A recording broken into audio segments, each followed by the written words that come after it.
Hare Krishna, good morning. Just another little snippet from JD's Casey on the go.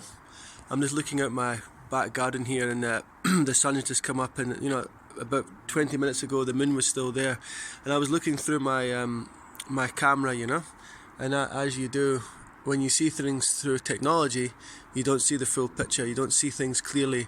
The moon was so close and was so nice, you could see it in such detail, but through the camera, through the phone camera, the moon looked miles away, it looked small, it looked, and I was thinking this is what happens if we don't see through the eyes of Shastra. There's a statement called Sastra Caksus, and it means that seeing through the eyes of Shastra, So everything we should do should come from that basis.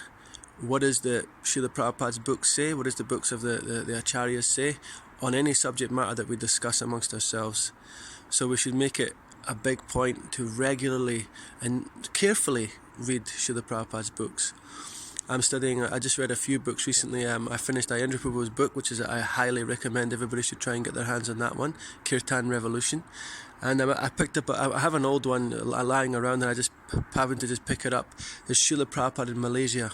So it's all about that specific time where Prabhupada went into Malaysia and was preaching in there, and the devotees were laying the foundation and groundwork, so to speak, for that trip. So there's nectar everywhere.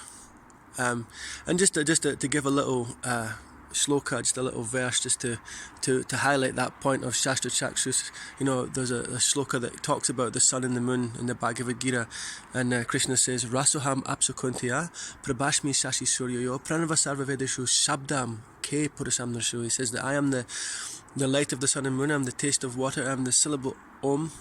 Yeah, and he says, is the sound and ether and the ability in man. So Krishna is saying that he has all these things, material and spiritual worlds, right? Aham sarvasya prabhava mata sarvam pravartati iti matva bhajanti mam buddha bhava samanvitaha. I am the source of all spiritual and material worlds. Everything emanates from me. The wise who perfectly know this engage in my devotional service with all their hearts. So a devotee who knows that Krishna is the source of all the spiritual and material worlds, you cannot help but want to serve that Supreme Personality of Godhead, knowing that everything, not a blade of grass moves without the will of the Lord, then should motivate us to serve. Today's another Sankirtan Saturday here in Leicester, so I think all the devotees will be gearing up and getting ready to distribute books. For only a few weekends of the marathon left, so we can try to have that mood today, that not a blade of grass moves without the will of the Lord.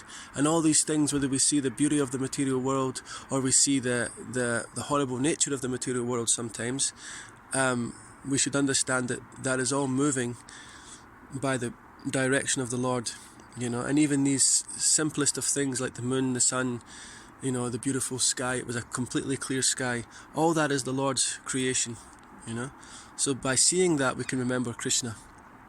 By admiring that, we can remember the beauty of Krishna. So that's a little thought for today. Srila Prabhupada ki jai, ISKCON Govinda ki jai, Nitai Gaura Premanandi, Hari Hari Bo.